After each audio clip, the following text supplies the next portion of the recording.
Hey guys, tonight we begin with something that sounds simple, but is actually kind of terrifying when you think about it. How did medieval soldiers, guys who spent months on campaign, sometimes in the dead of winter, how did they sleep in tents without just freezing to death? Like, we're talking about an era before sleeping bags, before synthetic insulation, before basically anything we'd consider camping gear today. Just canvas, maybe some wool, and the cold pressing in from every direction. So before you get comfortable, take a moment to like the video and subscribe. But only if you genuinely enjoy what I do here. And let me know in the comments where you're tuning in from and what time it is for you. It's always fascinating to see who's joining us from around the world. Now, dim the lights. Maybe turn on a fan for that soft background hum. And let's ease into tonight's journey together. Picture this. You're a soldier in some medieval army. Could be English, could be French, doesn't really matter. It's winter. Not the kind of winter where you complain about your car taking forever to warm up. The kind where your breath freezes in your beard, where the ground is hard as stone, where your fingers go numb if you're not careful, and you're living in a tent, not a modern tent with a waterproof floor and ventilation flaps. A medieval tent. Basically just heavy fabric stretched over poles. Open at the bottom, drafty, damp. Your bed is the ground. Maybe you got some straw if you're lucky. Maybe a blanket. And somehow, you're supposed to sleep through the night without dying. The thing is, and this is what makes it interesting, they did sleep. They survived. Armies campaigned through winter, not always by choice, but they did it. So there had to be methods, techniques, things that worked, even if they sound completely inadequate to us now. Historians have pieced together bits from military records, account books, the occasional memoir from someone literate enough to write about it. What you get is this picture of survival that's part preparation, part desperation, part just accepting that you're going to be miserable and cold, but probably not dead.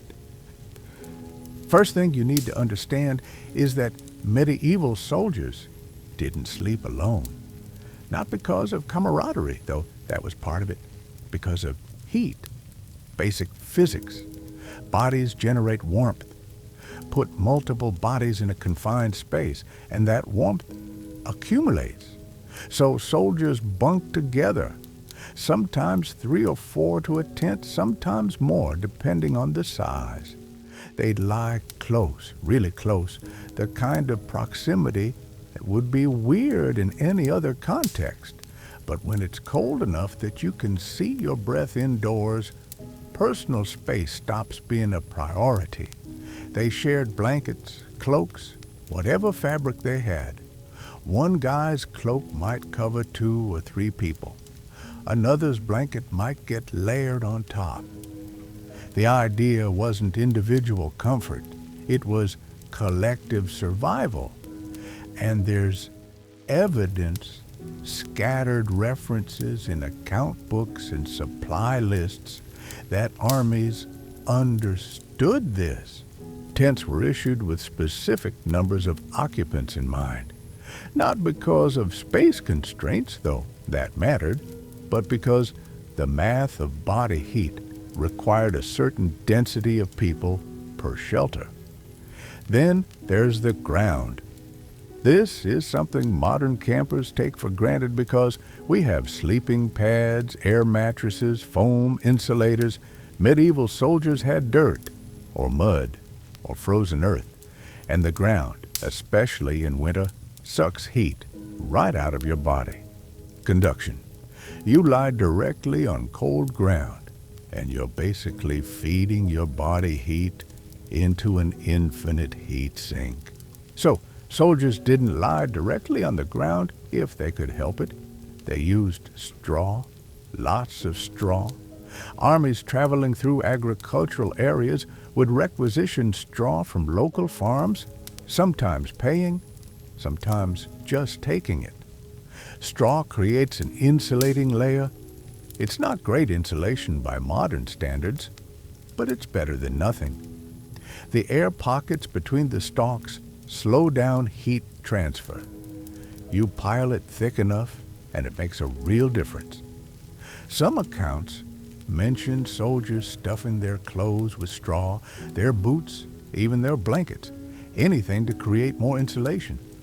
And if you couldn't get straw, you used whatever you could find: leaves, pine boughs, dried grass, anything to put distance between your body and the frozen ground.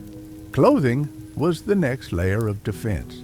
Medieval soldiers wore wool, a lot of wool, and wool, even when it's damp, retains some insulating properties. It's basically a miracle fiber in that regard. Cotton gets wet and it's useless, might as well be naked. Wool gets wet and it still keeps you somewhat warm. So soldiers would sleep in their clothes, all of them, tunics, hose, cloaks, sometimes even their armor if they were expecting trouble. You didn't undress for bed. That would be insane. You added layers if you had them. And wool cloaks, those heavy hooded things you see in medieval art, those weren't just for show. They were multi-purpose survival gear. During the day, you wore it. At night, you slept under it, wrapped in it, shared it. A good wool cloak could keep you alive. There are records of soldiers selling their weapons to buy better cloaks because immediately useful than a sword when a cloak was more. Oh, fire was the obvious solution, except you were trying to survive winter. It mostly wasn't a solution. You couldn't have a fire inside a tent. The fabric would catch. The smoke would suffocate you. Fires were outside, communal, and they didn't last all night, because keeping a fire going requires fuel and labor. Someone has to stay awake to feed it. Armies on the move couldn't always afford that. They needed everyone rested for the march. So fires were for cooking, for gathering around before sleep, maybe for warming up in the morning. But during the actual sleeping hours, you were on your own. Some soldiers would heat stones in the fire, wrap them in cloth, and take them into the tent. A hot stone holds heat for a while, radiates it slowly.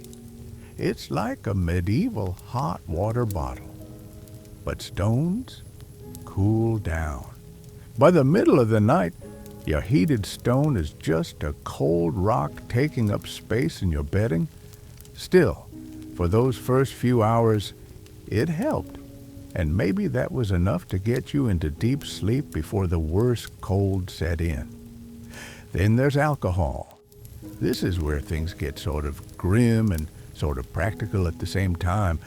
Alcohol doesn't actually warm you up, that's a myth, but it does make you feel warmer by dilating blood vessels near your skin, which in the short term gives you this sensation of heat, and in the long term makes you lose heat faster.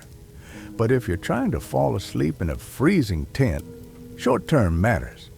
A cup of ale, a bit of wine if you were lucky. It took the edge off, made the cold less immediate, let your mind relax enough to drift off. Military rations often included alcohol for exactly this reason, not to get soldiers drunk, though that was a side effect, but to make the conditions bearable. And some soldiers, the ones who couldn't handle it, probably drank too much and ended up worse off. There are accounts, vague but present, of men found frozen in the morning, and you have to wonder how many of those were helped along by too much drink. The psychological aspect is something we don't think about enough. Sleeping in the cold isn't just physical discomfort, it's mental. You lie there shivering, unable to get comfortable, knowing that outside the wind is howling and the temperature is dropping. You're hyper aware of every draft, every cold spot, every moment your body heat isn't enough. And that awareness keeps you awake, which makes you colder, because you're burning energy staying alert. Medieval soldiers had to learn to ignore that, to accept the cold as a constant and sleep anyway. Maybe they prayed. Probably they did. Maybe they told stories until exhaustion took over. Maybe they just lay there miserable until their bodies gave up and shut down. There's a kind of resignation in the historical record, references to soldiers taking their rest in conditions that sound absolutely uninhabitable, like they just accepted that sleep would be terrible and did it anyway, because the alternative was collapsing during the march. And some didn't make it. That's the part we skip over when we talk about medieval warfare. We focus on battles, on strategy, on kings and generals. We don't talk about the soldiers who froze to death in their tents. But it happened, probably more often than records show, because who's keeping track of individual soldiers dying from exposure? They're not noteworthy. They're not heroes. They're just casualties of winter. Account books sometimes mention reduced numbers after a cold snap. Armies that left with 5,000 men and arrived with 4,000, and you have to assume some of that attrition was just cold. Just guys who couldn't stay warm enough, whose bodies gave out in the night. And the rest of the army would wake up, find them, probably strip them of anything useful, and move on. Because that's what you did. You survived and you kept moving. The really wealthy soldiers, the knights, the nobility, they had it better. Not great, but better. They might have actual beds, wooden frames that could be assembled and disassembled. They'd have more blankets, finer wool, maybe even furs, bear pelts, wolf skins, things that were genuinely warm. They might have servants whose job included keeping their tent as comfortable as possible. But even they weren't comfortable by modern standards. Even they were cold. There are letters from nobles complaining about conditions, about how miserably cold their quarters were. If the people with money and resources were suffering, imagine the common soldiers. The guys with one cloak, maybe a thin blanket, sleeping forward to a tent on straw that was probably damp. Dampness was maybe the worst part. Cold you can handle if you stay dry. But wet cold, that penetrates. And medieval tents leaked. The fabric wasn't waterproof. Rain got in, snow melted and dripped. The ground was often muddy. Your straw bedding absorbed moisture. Your wool clothes held it. And wet fabric loses its insulating properties fast. So soldiers were constantly fighting this battle against dampness. They'd try to keep their sleeping areas dry, maybe dig drainage ditches around their tents. But there was only so much you could do. Some nights, you just had to accept that you were going to sleep damp and cold and hope you didn't get sick. Because sickness was the real killer. Exposure weakens your immune system. You get a cough, a fever, and in those conditions it could turn into pneumonia fast. No antibiotics, No real medicine beyond herbal remedies that might help a little. You either recovered on your own or you didn't. Soldiers also learned to sleep in shifts. Not everyone slept at the same time. Part of that was for security. Someone always had to be on watch. But part of it was practical. If half the tent is awake, moving around, their activity generates a little heat. And when they lie down, they're still warm from moving, which warms the space. So you'd have this rotation. Some guys sleep while others keep watch or do camp chores, then they switch. It meant no one got a full night's uninterrupted sleep, but it also meant the tent never got completely cold. There was always some warmth being generated. And in the morning, when everyone was supposed to be up, the tent might actually be warmer than it was at midnight, because all those bodies had been radiating heat all night in a confined space. The transition into deep winter campaigns was something armies tried to avoid. Most medieval warfare happened in summer, in autumn after harvest, when you could requisition food. Winter campaigns were rare and usually disasters, but they happened, usually because some political situation forced it, some siege that couldn't wait, some territory that had to be taken before spring, and the soldiers paid the price. You can find accounts of armies losing more men to cold than to combat. Entire campaigns where the actual fighting was almost incidental compared to the struggle just to survive the conditions. And the soldiers who made it through, who survived a winter campaign, they had this knowledge. They knew how to layer clothing, how to share warmth, how to build a decent bed from straw and pine boughs. They knew which boots were better, which cloaks were worth stealing from a dead enemy. Practical knowledge passed around campfires, never written down because it seemed too obvious. Looking at all this, what strikes you is the sheer toughness required, not battlefield courage, though that mattered. Just the ability to endure misery night after night, to lie down in conditions that would send most modern people to the hospital and somehow sleep enough to function the next day.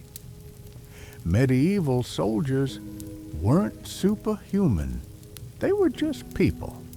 But they lived in a world where comfort was rare and suffering was normal. They had different expectations. Being cold wasn't an emergency, it was just winter. Being uncomfortable wasn't a crisis, it was Tuesday. And maybe that mental framework, that acceptance, was as important as any physical preparation. You can't eliminate the cold, can't really defeat it with the technology available, but you can decide it's not going to stop you. You can lie down in your drafty tent, pull your inadequate cloak tighter, press close to your fellow soldiers, and force yourself to sleep. Because tomorrow, you march again. Tomorrow, there's work to do, and the cold doesn't care about your comfort. It never did. So, how did medieval soldiers sleep in tents without freezing? Carefully, collectively, with a lot of wool and a lot of resignation. Some nights were probably better than others. Some soldiers probably figured out tricks that kept them warmer. And some probably never got warm at all, just survived on minimal sleep and sheer stubbornness until spring finally came. The ones who made it through had stories, no doubt. Stories about the coldest night, about the time someone's beard froze to their cloak, about waking up to find someone had stolen your blanket in the night. Dark humor to cope with dark conditions. And here's where it gets interesting, because this is just one aspect of how medieval soldiers survived on campaign. The sleeping arrangements were crucial, sure, but they were part of a larger system of survival. Food, sanitation, disease, all of these things compounded on each other. A soldier who couldn't sleep well was weaker during the day, more prone to mistakes, more likely to get sick. And sickness in a medieval army camp spread fast. We'll get into that next, into how armies dealt with the other dangers of campaign life. The ones that didn't involve swords or arrows, but killed just as many men. Because when you're talking about medieval armies on campaign, disease was the real killer. Not the dramatic stuff from battle, not even the cold, though that contributed. Disease. And the conditions in a military camp were basically designed to spread it as efficiently as possible. You had hundreds, sometimes thousands of men living in close quarters, sharing everything, hygiene standards that were questionable at best, and no real understanding of how illness spread. Recipe for disaster. Start with the basics. Water. Armies needed aid they could. Rivers, streams, wells if they were a lot of it, and they got it wherever lucky. But here's the thing. Upstream might be another part of the army, or a town, or livestock. Medieval people didn't understand waterborne disease, not really, so they drink from the same river they were using for, well, everything else. Washing, dumping waste, watering horses. And then they'd wonder why half the camp had dysentery within a week. You can find accounts of armies that lost more men to bad water than to actual combat. Not even close. Some campaigns, the fighting was almost secondary to just trying to keep everyone alive long enough to reach the battlefield. Food was another problem. Armies moved with supply trains when they could, but those were vulnerable, slow, unreliable. So soldiers foraged, took what they could from the countryside, which sounds fine until you realize that means eating whatever's available, however it's been stored, however old it is. Spoiled grain, meat that's been sitting too long, vegetables that were already questionable when they found them, and cooking facilities in a military camp were pretty basic. Open fires, shared pots, no real way to ensure things were cooked properly. You probably had soldiers eating half-raw pork or chicken that had been dead for 3 days, then acting surprised when they got sick. The camps themselves were crowded, obviously. Tents packed close together, men sleeping in groups like we talked about, sharing everything. And medieval people bathed, sure, but not frequently. Not on campaign when water was scarce and there were more important things to worry about. So you had unwashed bodies, unwashed clothes, lice spreading from person to person, fleas, ticks, all the little parasites that loved those conditions, and those parasites carried disease. Typhus probably, though they wouldn't have called it that. Just fever, weakness, death. Happened all the time. Then there's the waste situation, which is exactly as bad as you're imagining. Medieval armies tried to organize latrines, dig pits away from the main camp, but with hundreds of men and limited time and constant movement, standards slipped fast. You ended up with waste too close to water sources, too close to sleeping areas, flies everywhere, and flies, as we now know, are excellent at spreading disease. Medieval soldiers didn't know that. They just knew that camp started to stink after a few days and people got sick more often. couldn't make the connection. Respiratory illness spread fast too.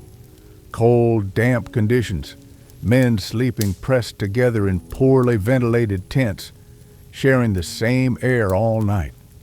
Someone gets a cough, within a week, half the tent has it. Could be a cold, could be something worse.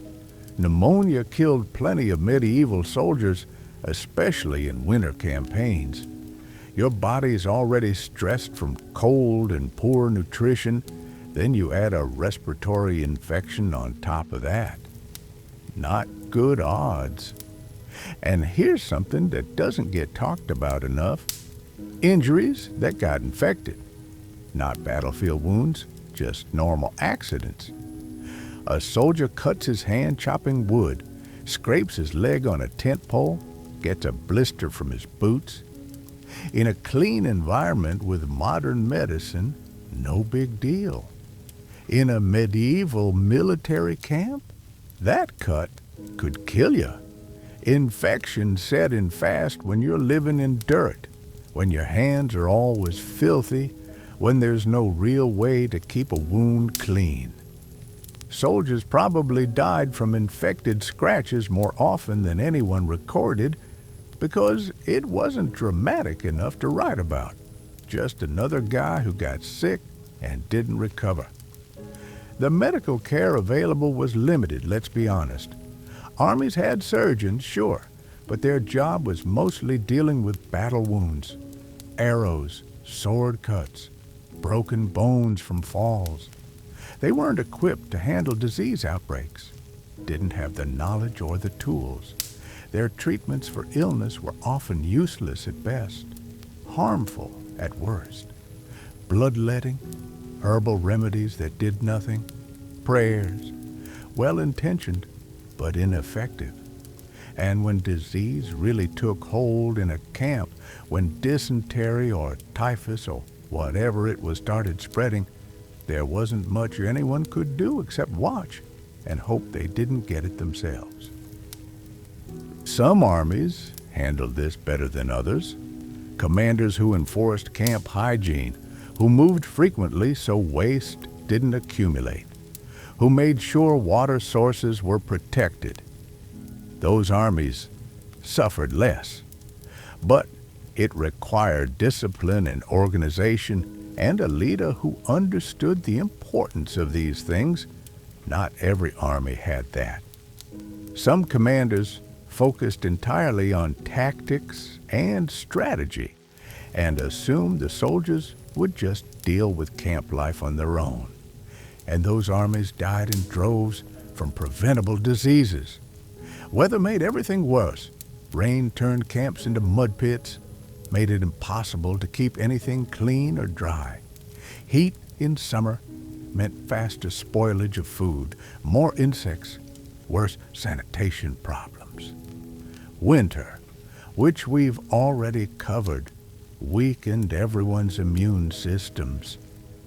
There was no good season for military campaigns, really, just different types of misery. And the longer a campaign went on, the worse conditions became. A fresh army moving into new territory might be relatively healthy. That same army 3 months later, after sitting in the same camp dealing with supply problems and disease, barely functional.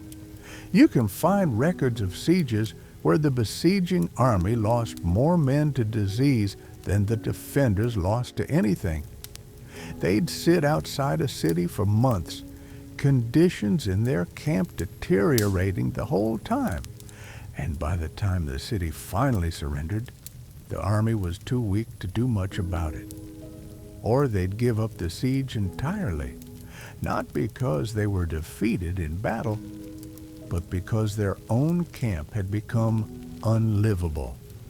Disease forced strategic decisions as much as enemy action did. Probably more, honestly. And soldiers knew this, understood the risks, even if they didn't understand the mechanisms. That's why veterans talked about camp placement, about finding good water, about moving frequently. Why experienced soldiers knew to avoid certain areas, to be careful about what they ate, to watch for signs of illness in their tent mates. It was survival knowledge passed around informally, because the official military manuals of the time didn't cover this stuff in detail. Too mundane, too unglamorous. But it killed more men than swords ever did. The psychological toll of this can't be ignored either. Imagine being a soldier, watching your friends get sick one by one, not from honorable battle wounds, but from dysentery or fever or infected scratches. You're exhausted, cold, probably not feeling great yourself, and the guy next to you is dying slowly from something invisible and unstoppable. That wears on you, makes it harder to sleep, harder to focus, harder to care about the campaign's objectives when survival feels this precarious. Morale problems in medieval armies often stemmed from these conditions as much as from battlefield defeats. Some soldiers developed immunity to certain things, probably. If you survived a disease once, you might be more resistant next time. So veterans who'd been on multiple campaigns might have been somewhat hardier than new recruits. But that's cold comfort when you're the new recruit getting sick for the first time, lying in a tent wondering if you're going to die from bad water before you ever see combat. And plenty of veterans got sick too, their bodies worn down from years of campaigns, their resistance weakened by accumulated hardship. The impact of all this on military effectiveness was huge. An army that was sick, that had lost a third of its men to disease before even reaching the enemy, couldn't fight as well. Commanders had to factor this into their planning, had to expect losses from illness, and hope they'd still have enough men left to accomplish their objectives. Sometimes they didn't. Sometimes disease defeated armies before battle ever happened, forcing retreats or surrenders or just the slow dissolution of military forces that couldn't sustain themselves anymore. And here's the thing that really drives it home. This wasn't unusual. This wasn't some rare catastrophe that happened occasionally. This was normal. Every campaign, every army, every time. Disease was just part of the experience of medieval warfare, as expected as cold or hunger or fear. Soldiers accepted it the same way they accepted everything else, as something they had to endure if they wanted to survive and maybe get paid at the end. The ones who made it through had beaten not just the enemy, but their own living conditions. That was the real victory. Which brings us to another aspect of survival that doesn't get enough attention. The mental and emotional toll of living like this for months on end.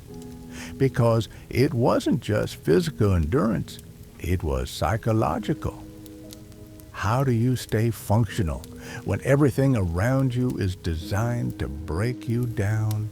Let's talk about what happens to your head when you're living like this. Because the physical stuff, the cold and wet and sickness, that's obvious. But the mental side, that's harder to pin down, harder to describe. These soldiers weren't just enduring cold tents. They were dealing with the psychological weight of knowing this could go on for months, that they might not make it home, that the guy next to them might not wake up tomorrow. And they had to keep functioning anyway. Think about sleep deprivation first. Not getting enough sleep or getting poor quality sleep. That messes with your brain pretty quickly. After a few days, you're irritable, unfocused. After weeks, You start having trouble with memory, decision-making, emotional regulation. Medieval soldiers were living in conditions that basically guaranteed poor sleep. Too cold, too uncomfortable, too noisy, too anxious about getting sick or attacked. So they're operating on a chronic sleep deficit, which means their mental state is already compromised before anything else happens. Add to that the constant low-level stress. Not the acute stress of battle, which comes and goes, but the grinding everyday stress of just surviving, worrying about food, about staying warm, about disease, about whether the campaign is even going to succeed. That kind of chronic stress wears down your resilience over time, makes everything harder, makes small problems feel overwhelming, and there's no real relief from it because you're stuck in that situation until the campaign ends or you die or desert. Isolation probably played a role too. Even though you're surrounded by other soldiers, you might feel isolated. Maybe you don't speak the same language as everyone else. Maybe your tent mates aren't friendly. Maybe you're just too exhausted to maintain social connections. And humans need social support to deal with stress. Without it, everything gets harder. Some soldiers probably form tight bonds with their tent mates, and that would help. But others might have been stuck with people they didn't like or trust, which would make the whole experience even more miserable. Then there's the fear, not just fear of battle, but fear of everything else. Fear of getting sick, which was probably more likely than getting killed in combat. Fear of not having enough food. Fear of the cold. Fear of making mistakes that would get you punished. Fear of your own commanders who had pretty much absolute power over you. Living with that level of fear constantly, it changes you, makes you hypervigilant, jumpy, or maybe it numbs you, makes you shut down emotionally just to cope. Some soldiers probably developed what we now recognize as depression or anxiety disorders. The symptoms would have been the same. Trouble sleeping, loss of appetite, constant worry, feelings of hopelessness. But medieval people didn't have those frameworks for understanding mental health. They might have called it melancholy or just weakness. And there was no treatment, no support system. You either pushed through it or you didn't. The lack of control over your situation, that's psychologically damaging too. You can't choose when to sleep, what to eat, when to rest. You can't leave. You can't make decisions about your own safety or comfort. Everything is determined by your commanders, by the weather, by circumstances beyond your control. That learned helplessness, that sense of powerlessness, it grinds people down, makes them feel like there's no point in trying, no point in hoping for better. And the boredom. People don't talk about this enough, but military campaigns involved long stretches of waiting around with nothing to do. You're cold and uncomfortable and stressed, but you're also bored out of your mind because nothing is happening. That combination is brutal. Boredom makes time drag, makes you focus on your discomfort, gives you too much time to think about everything that's wrong. Some soldiers probably gambled or told stories to pass the time, but options were limited. The cumulative effect of all this, it's hard to overstate. You're sleep-deprived, malnourished, chronically stressed, socially isolated maybe, constantly afraid, powerless, bored, and physically miserable. That's a recipe for serious psychological deterioration, and yet soldiers had to keep functioning, had to follow orders, had to be ready to fight when called upon.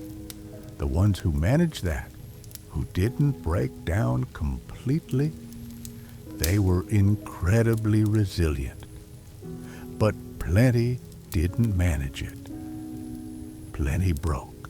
Desertion rates give you some sense of this. Soldiers fled medieval armies constantly, despite harsh punishments if caught. Some of that was opportunistic, sure, guys seeing a chance to escape and taking it. But some of it was probably desperation, people who just couldn't take it anymore and ran even though they knew the risks. The fact that people were willing to risk execution to get away from army life tells you how unbearable it could be. Mental health problems probably manifested in other ways too. Violence within the camp, soldiers taking out their frustration and stress on each other, substance abuse if they could get alcohol or other things. Self-harm maybe, though that wouldn't have been recognized as such. Just the general breakdown of discipline and morale that commanders complained about constantly. These weren't character flaws. These were predictable responses to impossible conditions. And here's something that really gets me. These soldiers, most of them, they had no choice about being there. They were conscripted or economically forced into service or bound by feudal obligations. It's not like they volunteered knowing what they were getting into and decided it was worth it. They were trapped in a situation that was destroying them mentally and physically, with no way out except desertion or death, or waiting for the campaign to end. That's a special kind of hell. The ones who survived multiple campaigns, the veterans, they probably developed coping mechanisms. Maybe they learned to dissociate, to mentally check out during the worst parts. Maybe they became emotionally numb, stopped caring as much. Maybe they found meaning in their role, convinced themselves it mattered. Or maybe they just got used to it, the same way people can get used to almost anything if they have to. But getting used to something doesn't mean it's not damaging you. It just means you've learned to function despite the damage. Think about what happened when soldiers finally went home. If they went home, they'd been living in these extreme conditions for months or years, their bodies and minds pushed to the limit, and then suddenly they're expected to reintegrate into normal civilian life, to go back to farming or whatever they did before. That transition must have been jarring. Some probably had what we'd now call PTSD, nightmares and flashbacks and hypervigilance. But again, no framework for understanding it, no support. Just the expectation that you'd get back to normal life and stop complaining. The psychological cost of medieval warfare, it's mostly invisible in the historical record. Chronicles talk about battles and sieges, not about soldiers having mental breakdowns in their tents. But it was there, had to be. The conditions guaranteed it, and it affected military effectiveness just as much as disease or hunger did. An army full of traumatized, exhausted, psychologically broken men couldn't fight as well as a fresh, rested force. Commanders knew this on some level, even if they didn't have the vocabulary to describe it. So when we think about how medieval soldiers survived sleeping in freezing tents, we have to include this psychological dimension. It wasn't just about physical survival, it was about maintaining some kind of mental and emotional stability in conditions designed to break you down. Most soldiers probably didn't manage it completely. They endured, they got through it, but they paid a price. The ones who came home were different people than when they left. Harder, maybe. More damaged, definitely. And nobody really. Not the commanders who sent them on cared about their cost campaigns, not the lords who conscripted them, not the chroniclers who wrote about their battles. The psychological suffering of common soldiers wasn't considered important. It was just expected, part of the deal. You signed up or got forced into service, and you dealt with whatever happened to your head as a result. That was your problem. The resilience it took to survive this, it's almost incomprehensible to modern people. We have heated homes, comfortable beds, mental health support, the ability to leave situations that are harming us. Medieval soldiers had none of that, just each other, and whatever internal strength they could muster, and the hope that maybe the campaign would end before they completely fell apart. Most of them made it through somehow, but the cost was high, and nobody was counting. Which brings us back to the central question, sort of. How did they survive? The physical strategies we've talked about, sharing body heat and layering and all that, those were part of it. But the mental strategies mattered just as much. Finding meaning, forming bonds, dissociating when necessary, holding on to hope, however irrational. Those things kept soldiers functional when everything else was trying to break them. It wasn't enough for everyone, but for the ones who made it, those psychological survival mechanisms were just as important as the physical ones. And maybe that's the real answer to how medieval soldiers slept in freezing tents without dying. They didn't just rely on blankets and body heat. They relied on their ability to endure, to compartmentalize, to keep going, even when everything hurt and nothing made sense. That's harder than staying warm, but that's what it took. The cold was just one problem among many. Surviving it meant surviving everything else too. The ones who managed that, they earned whatever they got, because the cost was higher than most of us can imagine. Looking back at all this, what stands out isn't really the clever survival tricks or the specific techniques. It's the sheer grinding endurance required. Medieval soldiers sleeping in freezing tents weren't doing anything particularly ingenious most of the time. They were just suffering through it night after night, accepting that this was what life meant for them. The cold was part of it. The disease was part of it. The psychological weight was part of it. None of it was optional. And here's what gets me about the whole thing. These weren't specially trained survival experts. These were just regular people, farmers mostly, pulled away from their normal lives and thrown into conditions that would break most of us within days. They didn't have a choice about whether to endure.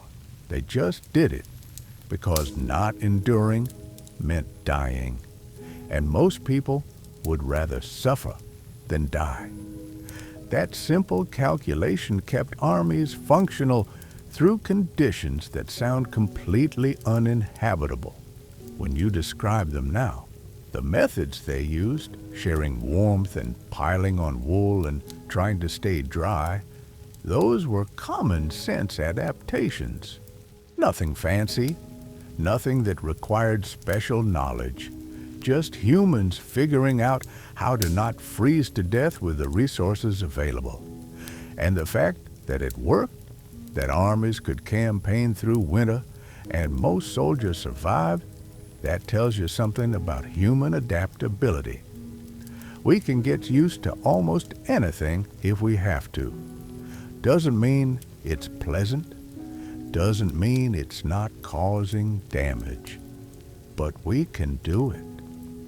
The disease and the psychological toll, those were the hidden costs that don't show up in the dramatic stories about medieval warfare. Chronicles talk about battles and sieges, about who won and who lost. They don't talk about the soldier who froze to death in his tent because he couldn't get warm, or the one who died from dysentery, or the one who went home and couldn't function anymore because the campaign broke something in him. Those stories are lost, mostly, but they were the majority experience. For every soldier who died heroically in combat, probably 5 or 10 died from disease or exposure, or just the accumulated stress of surviving impossible conditions. So when you think about medieval warfare, think about that. Think about the cold tents and the bad water and the constant fear and exhaustion.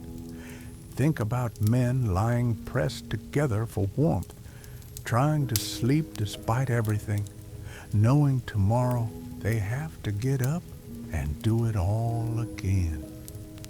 That's what medieval soldiers actually experienced. Not glory, not honor, just survival barely, with whatever it took. The ones who made it through earned more than their pay. They earned the right to complain about it for the rest of their lives, though most probably didn't get that luxury either. And maybe that's the lesson if there is one. Humans are tougher than we think, capable of enduring more than seems possible, especially when there's no alternative. Medieval soldiers proved that every single campaign they survived not because they were superhuman, but because they were human. And humans, when we have to, can survive just about anything, even sleeping in freezing tents, even all the rest of it. We just pay the price later in ways that don't always get recorded or remembered. But the endurance happened. That much is clear. And that's worth knowing.